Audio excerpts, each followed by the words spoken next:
Cilranus Thompson. Yes, Welcome, sir. Yes, sir. welcome to my podcast. Thanks for having me. I've been looking forward to it, so that's good. Yeah, likewise. I've been looking forward to it, and I'm really happy to have you. The tech has not been giving us a very easy time today, but we're making it work. So I'm happy We'll make that it work. Yeah. I'm happy that you're here. All right, Thanks for Sil. having me. Yeah. All right, Sil. Could you introduce yourself a little bit, please? All right. Okay. Well, I'm Cilranus Thompson, um, and I was born and raised in Freetown, Sierra Leone. And most especially, other than my profession, which I'm an engineer by profession. I'm a dad, and a husband. So I have two kids. One is 7, and the other one is 4. And I'm currently living in Michigan. And I worked in the automotive industry for quite some time. A little over 10 years. Currently working in the financial industry. With a bank. And trying to think of what else. One of the big proponents of my life is my faith. And my relationship with God. So I'm a firm believer, and that's something that I do. Whenever I have the opportunity to talk about. So, but yeah, that's just me. Yeah. Well, so thank you for that introduction. And I think one thing that I didn't know so much about until you just said it right now was your how deep your faith in God is. And I would like to talk about that at some point Okay. in the discussion because I like to know, right? Because still I remember in It's been a Limount while. was Yeah. the still that I remember in Limount was was a Kalo Kalo guy. so so definitely I would like to understand. You know what? Let's start with that. I would like Okay. to understand how you found God. Okay.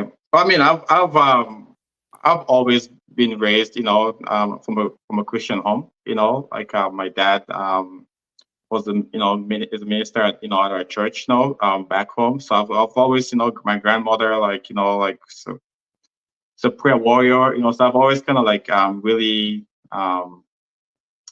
been raised up in a Christian home. So, but I always like to go back to think, when I went to when I right before I came to America, actually was really when I think my relationship with God got much stronger and more real. So I moved to Ghana. I was in Ghana for maybe 6 months. I went right after O levels. I went to Ghana for a short amount of time to do some IT courses for 6 months, and that's really when I kind of when I was in Ghana, I really went to a church, an all night prayer service, and Mhm. uh, and that's kind of when I really got a really true encounter with God, for myself, because you grow up and you're born and raised in a Christian home, and it's always been about you follow your parents, you go with them, and but until that encounter when I really truly that moment, something different happened with me, while I was in Ghana, and I think that's kind of what sparked my Christian journey, so yeah, so it's different from the like you said the Kalo Kalo. Exactly.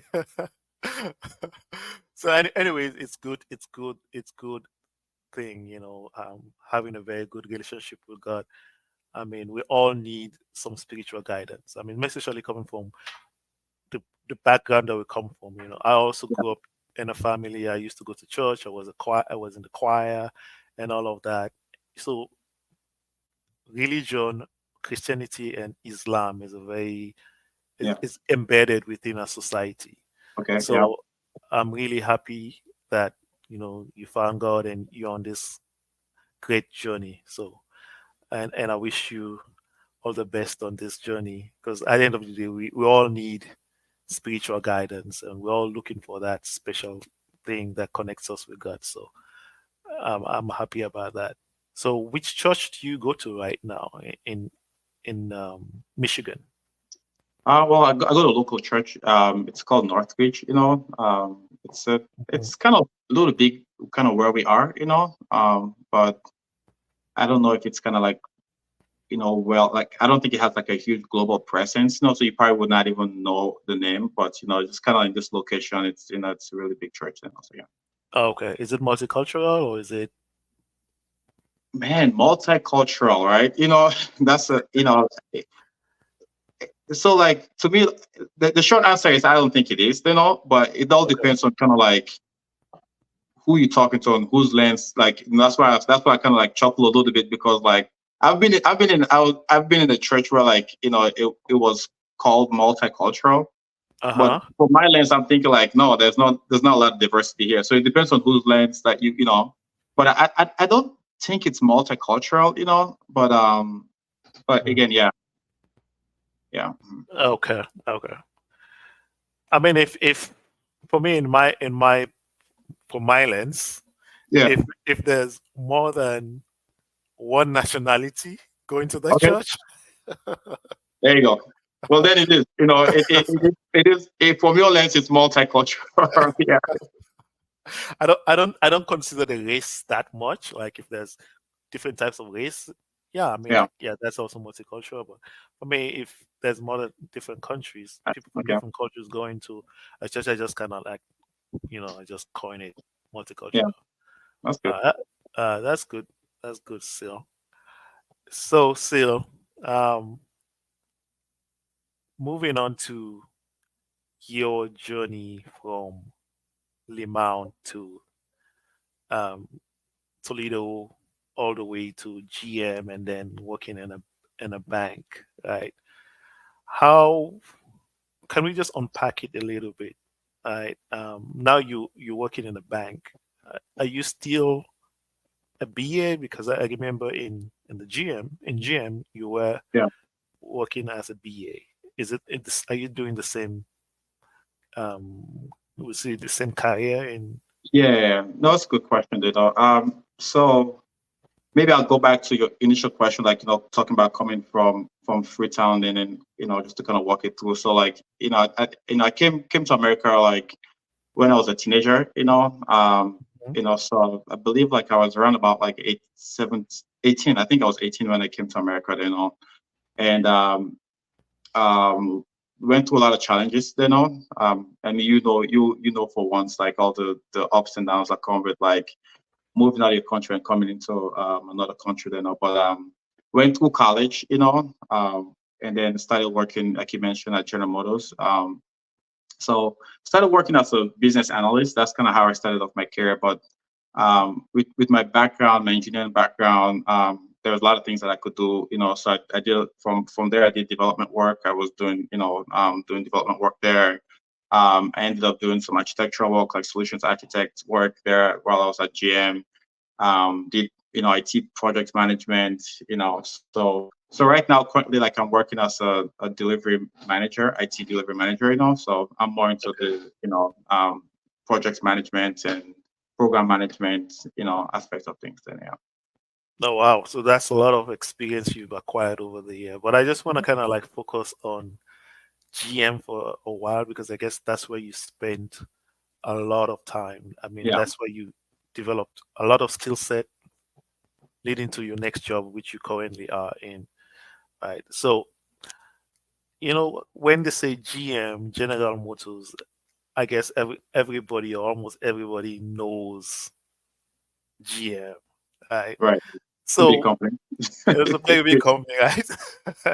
So you live in University, Toledo, getting your first job at GM. I mean, like that was a major achievement when you kind of like look at it from your point of view, right? I Yeah. just wonder how can you just walk me through the process on how you got to GM? Was it any whatever you can share with us at this point? I mean, that would Yeah. be No.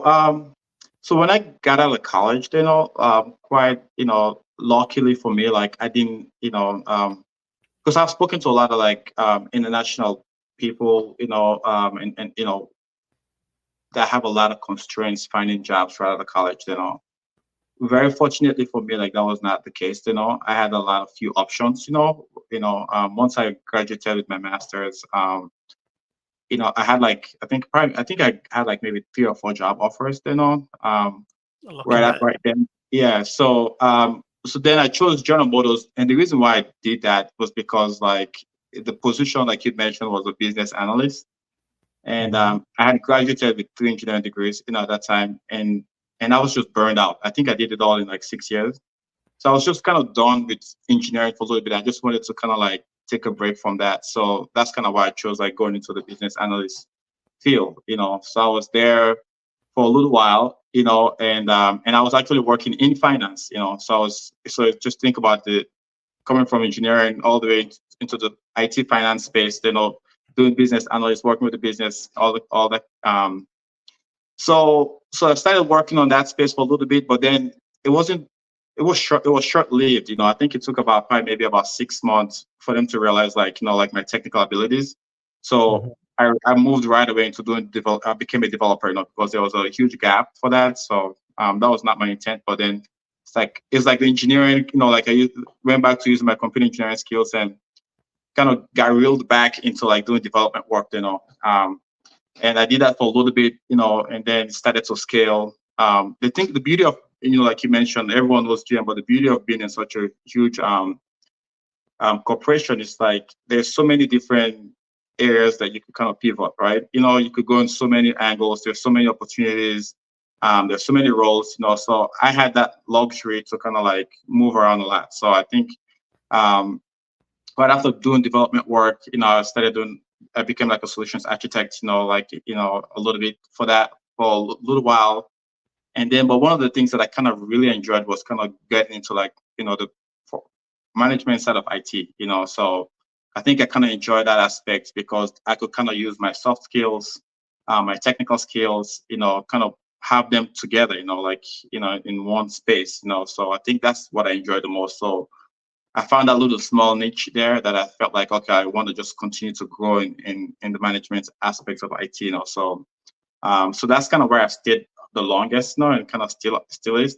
So once I became a project manager in IT, started going into more program management, delivery management. So I've more like focused now on just the IT management aspects. Yeah. No, okay. Okay. So management. What's your management style? I would say it's very adaptive. Uh-huh. It's So very based adaptive. You know. based on the individual. Yeah, exactly. So I mean, it depends on kind of like who you're working with. I'm of the philosophy that you know you cannot have like one hat fit all. When you're dealing with like people in the corporate world. Because Mhm. everyone have I think a lot of times like some managers, like they feel like this is my model. Right? And they try to force that or superimpose that, you know, in the space they are or the people they're around. So for me, I'm more think it's more adaptive, because there's some people that you kind of work with that have different styles, so you gotta like pick the strengths and the weaknesses and try to enhance them. So yeah. Oh, that's good. That's good. That's good to get some insight into that. And I think your approach is best because, as you say, every individual needs to be managed differently. Right? Some people like to be told what to do. Some people like to work with you to figure Yeah. things out and things like that. So I think your approach makes sense. So, Seal, I just want to backtrack a little bit, Okay. and there's somebody who has been very influential. Well, I don't know to what extent in your life, but I want to talk about that. But also influential when I was growing up in the telecommunication space back home, and that's your dad, Yeah. right? So I just wanted to know because you did engineering too, right? Was he an influence Absolutely. there? 150%. 150%. Yeah. 150%. Yes. Yes.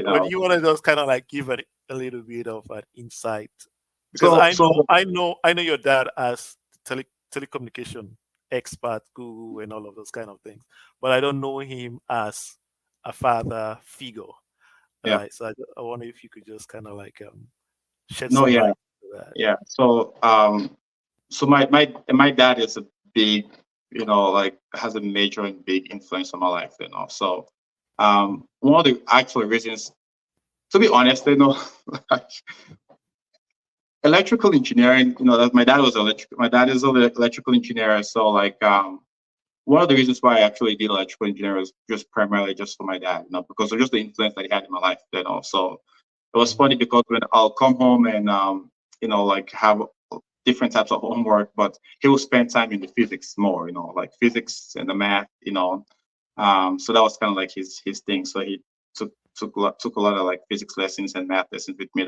So um, but my dad's been a huge, influence in my life, and then more especially like coming to America, like when I started like school, like he will be all the way from Sierra Leone and we'll be calling and trying to figure out like what's going on, like what the courses, like what's the grades, like how could I help, so yeah, Mhm. he's had that influence. No, okay, okay, that's good to see. Good to know that. So I want to take you further back. Limount College, Right. right? Right. What were your thoughts? And now that you're a grown man, you have your family. What are your thoughts of um, Limount? Because that's where I Yeah. basically Yeah. knew you, right? And I just wanted to know what your thoughts were of Limount. Man, so like looking back, retrospectively, right? Like you life is just funny, right? So looking back retrospectively at those days of kind of like, we were like what, like I think I started the mount when I was like 14 or 13, because I came in a little later after you guys did actually, So Yeah. yeah, yeah. So I think I was kind of around about 13, 14 when so looking back retrospectively at that phase of my life, it was very interesting because I think like one of the things that I struggled with while I was there, Mhm. I think was self-confidence, So I think I was just lost. I was just lost, pretty much, You know, while I was, I didn't see that. I didn't see that in yeah, you. I mean, like you had this personality back then, like always laughing, always joking, yes. and So, and that's the point. I didn't see a lost guy. That's the point. That's the point. That's what I'm saying. Looking back as an adult, looking back at that stage of your life, I could highlight that. I was really trying. It seemed like, looking at it, it seemed like, oh, like he was, very popular, or everyone liked him, and everyone knew who he was and all of that. But I think like I used I think when I was in Limans, like I was one of the most troublesome troublesome kids in school, So, and I think I used that as a way to kind of get attention, to kind of like feel accepted or feel belonged, So like, so I don't think like I was really truly like 100% like myself, while I was there. So I was just trying to kind of like navigate that space. It's a different school, like kind of different brands of kids that were there, So, so my time in Limount, I think looking back at it, like I think I was really trying to find myself, even though like seemingly, like you Mhm. said, it seemed like, oh, like I think I had it all together, But I think there was a lot of things I think I could have done a whole lot better that I didn't do. I wasn't doing well in school, grades were not that great, while I was at Limount, because I was more focused on just having fun and kind of like being the light of the room, like so I would be the first person to crack jokes to make everyone laugh and get attention, that type of things, So Mm. yeah, but I think that really kind of helped me right now, kind of where I'm at, looking back at it, I think it kind of helped to shape me because when you go to a state of like trying to find yourself and you basically using different mechanisms to kind of like create like a facade or create like a image, Mhm. just so that way like you could feel like people could accept you. Like like I felt like when I was in the mountains, I felt like I had to be real funny, for people to like me, And looking back at that now, you take a step back and say, hey, look, there's so many other qualities that I have to offer and things that I have to bring to the table than, you know, trying to do things to kind of gain acceptance. Does that kind of make sense now? Yeah, it does make sense. It does Yeah, make sense. And you did shed a very big light on that, and I think a lot of kids might be going through the same thing where, for in order for them to be accepted, they need to create this character yeah. and stuff like that. And I You think I know, like that word. I think I like the word you use, character, because like I think that kind of sums it up very well. So yeah, that's good. yeah, and I just hope that for anybody listening out there that you know you can always be authentic, you can always be yourself. Like, popularity is not always the the key to success. Right. All right, but I have to say, Seal, uh, that I was really, really surprised because then, yeah, you were saying like you were not too focused on school, and Right. then fast forward 4 years later, I'm hearing Seal did 2 degrees in university. And I'm like, what? In It's my like mind, I it's was like like, it's like night and day, right? exactly. I'm like, what? What's I still pull all this sense?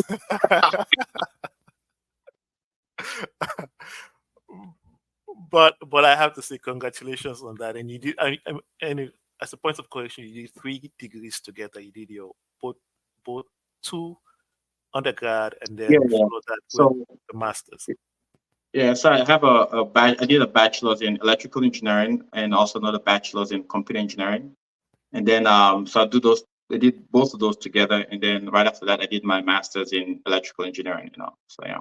Okay. So what was the reason of doing electrical engineering as well as computer science? What were you trying to achieve doing Yeah. those 2 degrees? So I mean, I think like I've always had passion for like computers. Since I was young. Like right about where I was back home. Like I started computer classes back then. Right after we finished O levels, I went to Ghana for like I think I was there for like 6 months. Did some computer programs and courses. So I've always had that passion for computer. So coming into college, and like I mentioned, my dad had a huge influence in my life. So he was an electrical engineer. I wanted to do computer engineering. So I was like, the best of both worlds, right? Why not do both?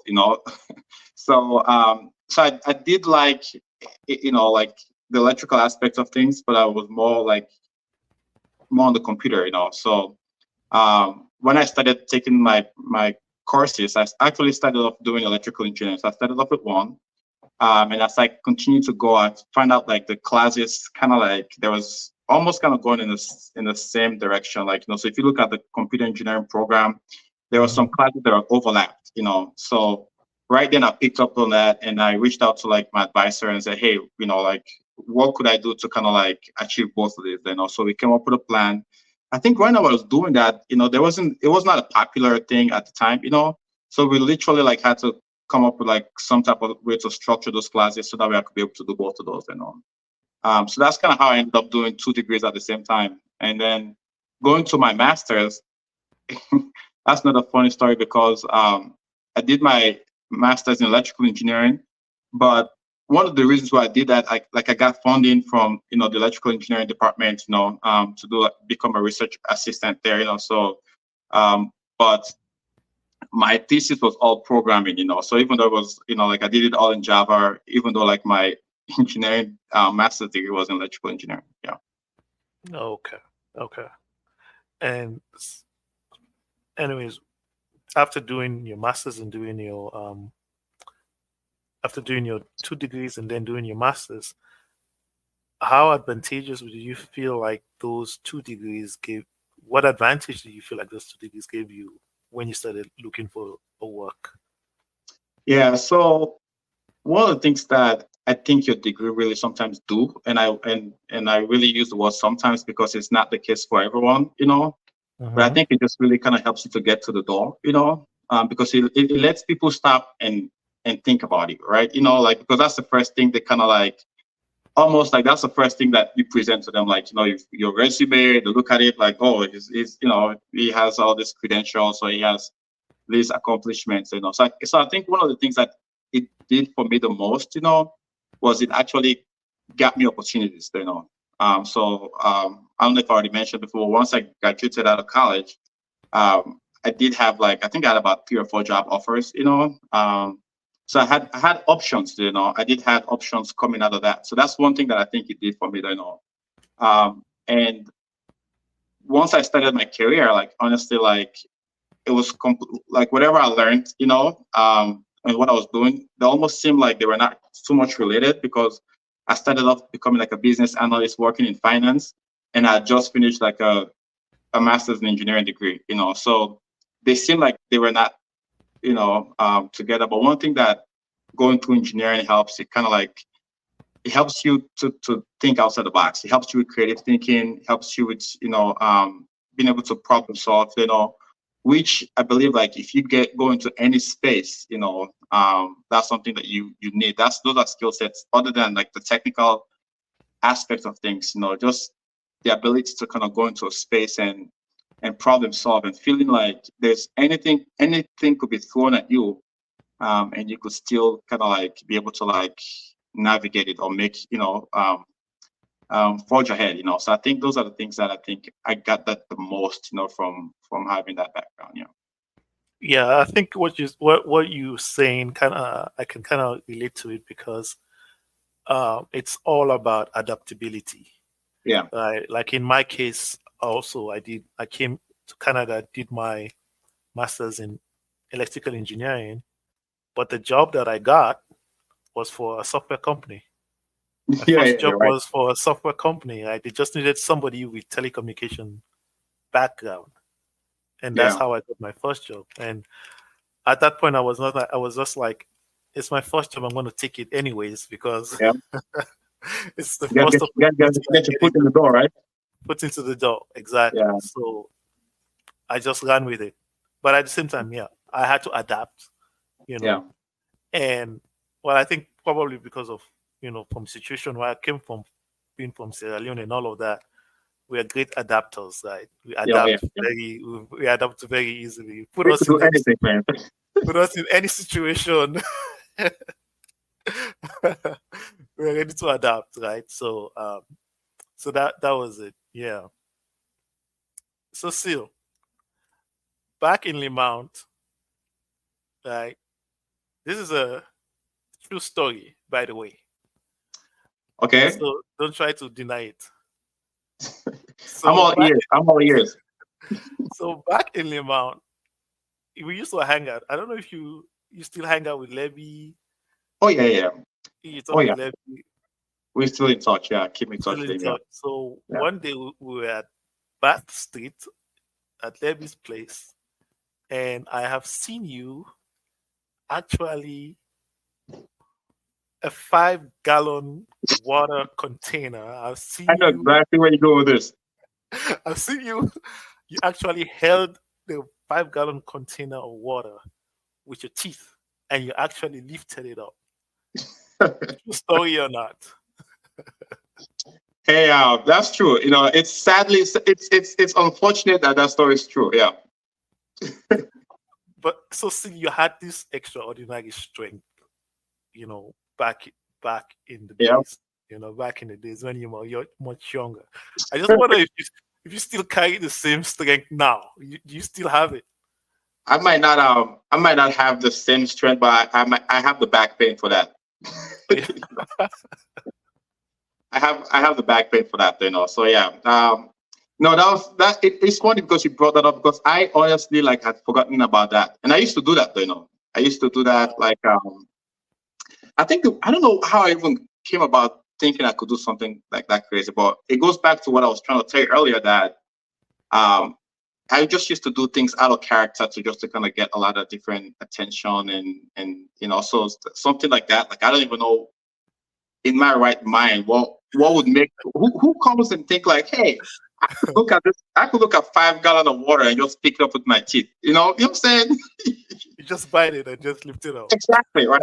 So, but hey, I'm glad you had a chance to witness that. That would never happen again. So, Oh yeah, I'll tell your kids. Do they exactly, know? right, right. Do they know? They don't know. And like I said, I literally forgot that I ever did that. So, they might get a chance. My kids might get a chance to listen to this later. And Uh-huh. they might have a lot of questions for me. Actually, my Uh, wife might have a lot of questions for me. but do you I'm just wondering if that strength translated into the gym though.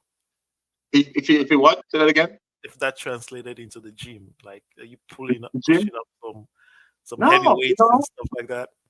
I think like I'm more like athletic, like Mhm. than kind of like I like sports, so I do a lot of basketball, those type of things. I recently just started working out, but I don't think it translates to the gym, That was extraordinary strength back then.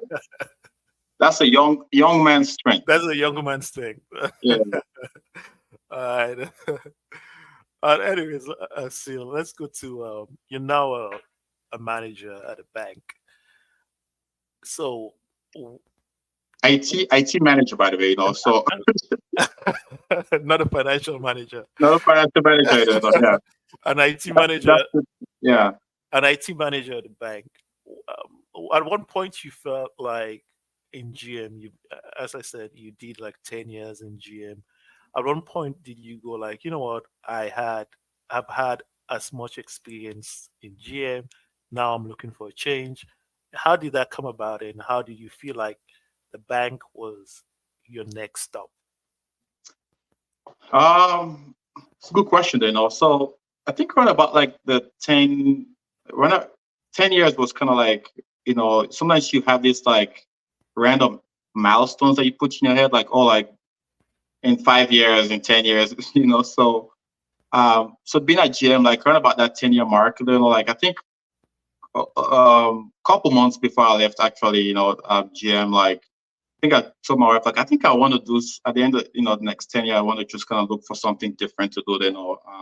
So that's kind of when I planted that seed in my head, because it wasn't and it wasn't more about anything regarding like GM, but because like I mentioned earlier, like there was a lot of opportunities and options that I had in front of me. So it's kind of hard for me to sit here and say, oh, like I was bored, because like I moved my career in so many different ways. It's a big company, so there's so many different ways you could go with it. But one of the key things that kind of like drove me to look for something different, So like I think during like last year, like I started thinking about like some other work that I could do, and started applying to a lot of different companies, trying to like network, reach out to a lot of people in my network, and just to kind of get a change. Then I was more looking more for a change, in industry Hmm. more so than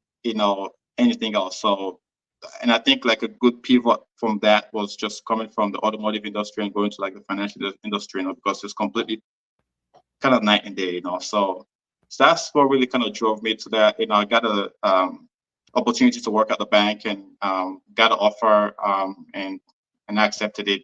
So I think I've been here now in this. I think we kind of lost each other for a little bit there.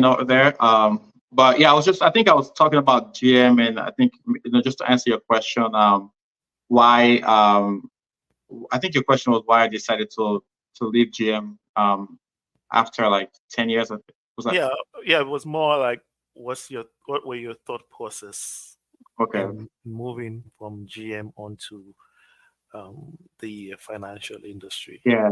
So I think like for some reason I had some just how sometimes we set this arbitrary like milestones in our head, like like, oh, like after the next 5 years, after the next 10, 15, 20 years, so for me I think like 10 years was kind of like that number that I kind of like arbitrarily set in my head that I wanted to do something different after that. So I've been at GM for 10 years, and after that I started to think like maybe it would be time for me to look for something different, Hmm. so more or less, more than just kind of like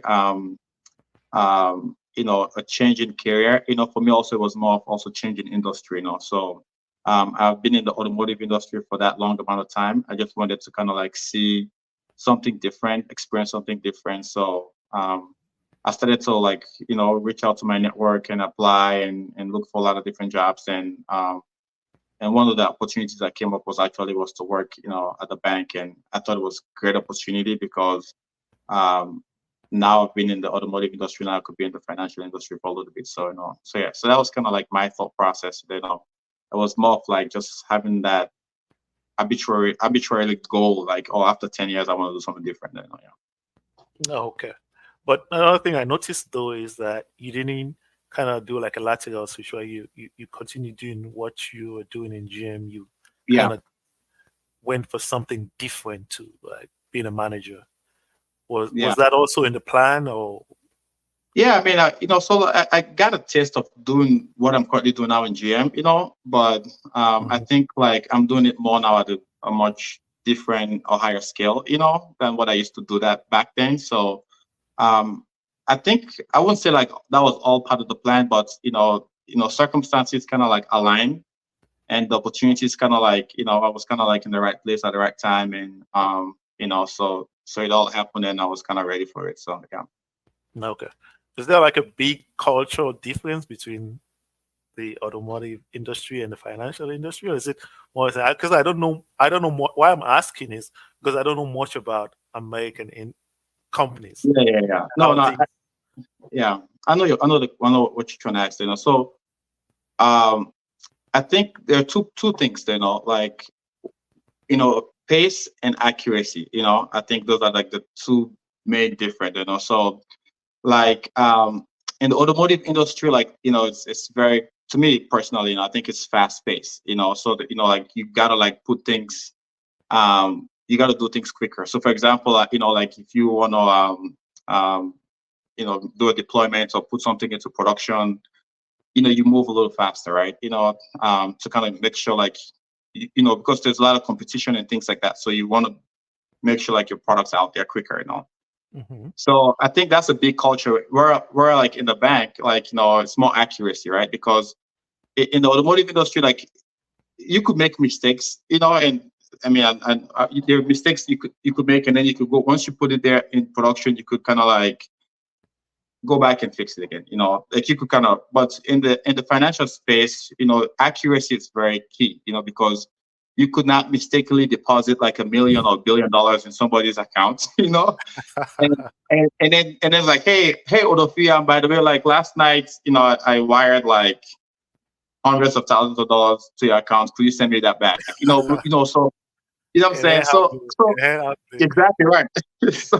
so, so I think those are the two main things, like speed and then accuracy. So I think in the financial industry, I think everything is right. So with accuracy, you have to like you have a trade-off where like you cannot move that fast, because they want something to be right than have it quicker. You know what I'm saying? So I think those are the two major difference that I noticed between both. Yeah. Okay. So would you say there's more stress in the financial industry because of that accuracy? Though things are a little bit slow, but Yeah. there's the stress and Yeah. because Yeah. to I, be I think, honestly, I think both of them have their level of like complexity or stress that it brings. Because when you constantly moving so fast, it's like once you're done with one thing, you're picking up something else, right? And you got to get the next product out there. So and then so that has its own level of stress that it brings, right? And then in the financial industry, like like you just always making sure like you're just nervous because like what if like you make mistakes then, or what if there's little room for error. So I think that also brings also its own level of stress, but if I was to weigh, I would say more like being in the financial industry, it's more would be stressful. yeah. Okay. That's good to know. That's good to know. All right, Seal. I need to ask you a question that I always like to ask, right? Um, and that is, what's your motivation behind your journey? right? Looking from Limount all the way to Toledo, GM, and now as an IT manager. I don't want to say just a manager, an IT manager. So what's that motivation, or what inspires you in your journey? So I mean, initially, like that there's it's twofold to that question, right? There's this first phase of your life where like you more focus on yourself, right? So your motivation is more like you want to be the better version of you, like you have like you have this internal like achievements and dreams that you have, like so those kind of like power you up to just to kind of keep going because you kind of have that self internal drive, right? So but then as you continue to grow older in life, then y- y- life takes a different angle, right? So now to me my motivation prior to back then now is more like family, right? So wanting to make sure like your kids, the next generation, like they kind of like set up in such a way that when you hand over the baton to them, they have all what it takes to kind of like keep moving and keep running. So I think to me in this stage of my life, I think that's kind of like my biggest motivation, just making sure like I'm doing whatever I can to make sure like the transition that they have, they're well set up, such that once they get in that driver's seat to drive, they have gas in the car, the seats are good, what I'm saying, just to make sure like all the mechanisms are there, for them to keep moving. So that to me, I think is the biggest motivation right now. Yeah, but anyway, you brought up something that is very good answer, I have to say. But you brought up something that just piqued my interest, and you're talking about handing over the baton to your kids and setting them up in the right manner for them to be successful in life. Now, looking at how you grew up and how your kids grew up and the contrast between it all, do you ever think like, these kids they have it better than the way I did? Oh yeah, oh yeah, every day, every day. Just before joining your podcast, like I was at a my son had a guitar lessons, so I just came back from the guitar lessons, so they have like all these opportunities and things around them. Like my kids are, my daughter is doing gymnastics and she's into dancing. My son, like they have all this, things around them that like you look back and you're like, man, like when I was growing up, like I did not have like I just went to school and came back home and did homework, right?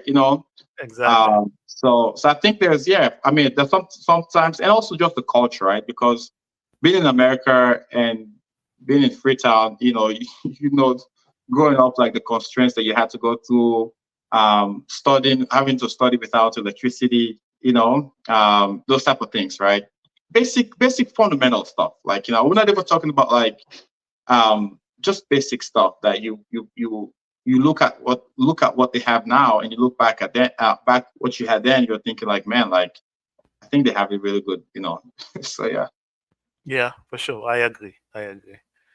I mean, the opportunities are way better at this point. Yeah.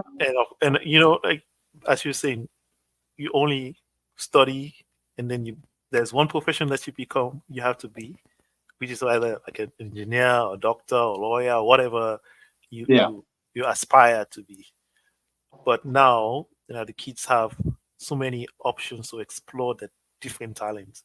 I was just thinking, man, like, you know, with that strength that you had, see, maybe you could have been like an NFL player, because back in the days they would not allow us if you're playing soccer, they'd be like, why are you Oh playing yeah. soccer? Yeah. What's that? Right. Imagine, Exactly. Yeah. you could have been like the first NFL salon Hey man, NFL. exactly. Like after making all these millions of dollars, right? But But anyway, I seriously think about that sometimes. I'm like, like I think, back home, like, we were tailored to just think that you got to go through school, and that's it, right? And the options are very few, so Yeah, I think about it sometimes, like, if I would have been in America or grew up here, like, at least maybe I could have tried sports, I don't know yeah, if I would have been really great at it, but at least that's something I think I would have loved to try, so yeah. yeah, yeah, yeah. Me too. I think about it sometimes. I wish I could have tried something else, and maybe that's why I'm trying this. I Trying remember something. I think, like, you used to be like you used to play midfield or attack, when we used to be in school, like. I used to play attack. Yeah, Yeah, right, right, right, yeah, right. yeah. Do you know where they put me? They put me as a defender, like, because in their mindset back then, like, you have to be strong to be a defender, you don't have to be Mhm. skilled, right? Exactly. All right, so this has been great though. This has been great talking to you and for you to share your experience with me. Um, I think the only question I have is um anyway, you know what? I won't ask you that question. I'll ask you that question in our rapid fire question. So Okay. as usual, I'll ask you a few questions. You have 1 second to answer. So the first thought that comes to your head, just say it. But just be, this is PG. It's a Just PG podcast. just so you know, like, I got a chance to listen to the segment you did, your first segment you did with Tom, and Uh-huh. and he did not do 1 second, so, like, I might adopt that same model. And then try to keep within the rules. Yeah. All right. So first question. Um, you grew up in Sierra Leone and then moved to the US for studies, and then you've been living there up to this point. Comparing your two experiences between Sierra Leone and the US, what would you say is your best experience and why? Um, I'll say, like, US, it's been my best experience so far, and the reason why I say that, is just because, like, I think I've been here much longer now than I was in Sierra Leone, and Mm. I've gotten a chance to really find myself, and find my family, so it's a really tough question, but I think, if I was to compare, I think, like, it's been a better experience being here, because I've just been able to find myself and my family, Do you miss it? Oh, definitely miss back home for sure. Absolutely. Miss every part of it. Yeah, yeah. All right, second question. With the strength that you had as a teenager, if you had not become an engineer or an IT manager, what would you have been? Probably maybe I might have played sports. Maybe do football or something. Yeah. So Which football? American or? American football. Yeah. American Yeah, football. Yeah. I think you could have been like Yeah. Absolutely. I don't know, like a tight end Yep. or Yep. something, one of the defenders. One of the defenders. I only know tight end. I don't know the other names. All right.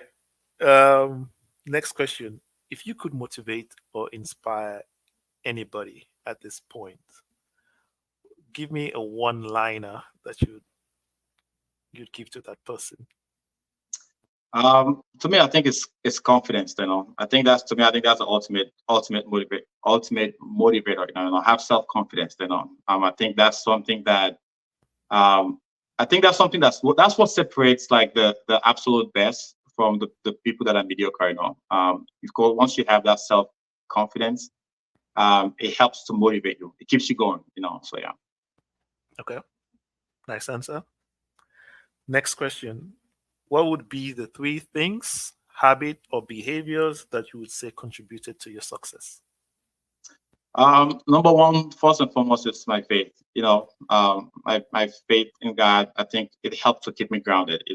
And then secondly, I think it's support, family support, both, like, external, family, like my parents, my mom, my dad, siblings, and then, my wife, my kids, so I think support, contributed, and then also definitely the third one, I think, is just kind of like just believe, believing in yourself, knowing, and I think that kind of also comes with what I was mentioning earlier about confidence, just believing in yourself and knowing that, you could do it, so yeah.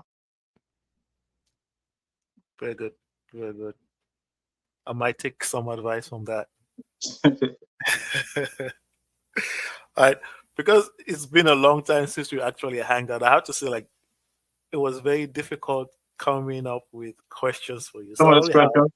So I only have five for you, and you've already answered four. So the last one is, I know you're in tech. So I would say you believe in, well, you like the concept of time travel, right? Okay. I don't know where you go. I don't know where you go with this question, but yeah, keep going. No, no, no, answer my question. Do I Right? like the concept of time travel? You like the concept of time travel? Yeah, I think it's a cool concept. Yeah, absolutely. Yeah. Mhm. All right, good. So if you could travel into the future, what would you expect to have accomplished then? And you sure you could give me 1 second to think about it?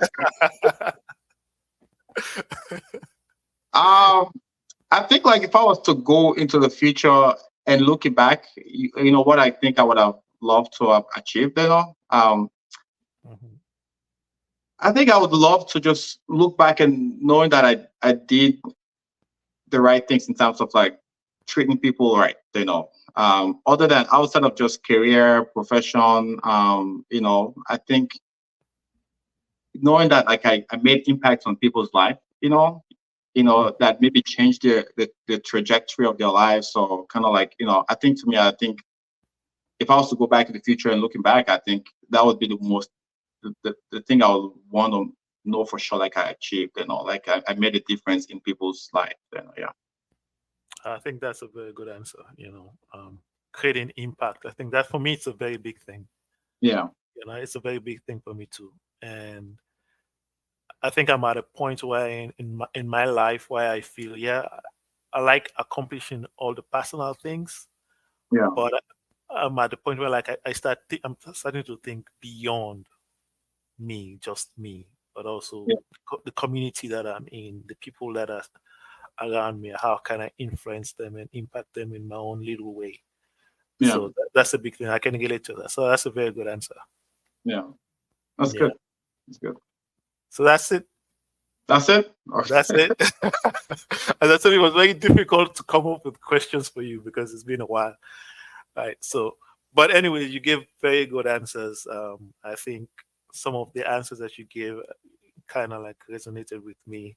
Some of them, of course, is also a motivation to me. So, Yeah. uh, so Sil, I just want to say for my final words, first of all, thank you for joining the podcast and sharing your thoughts and ideas with us or with me.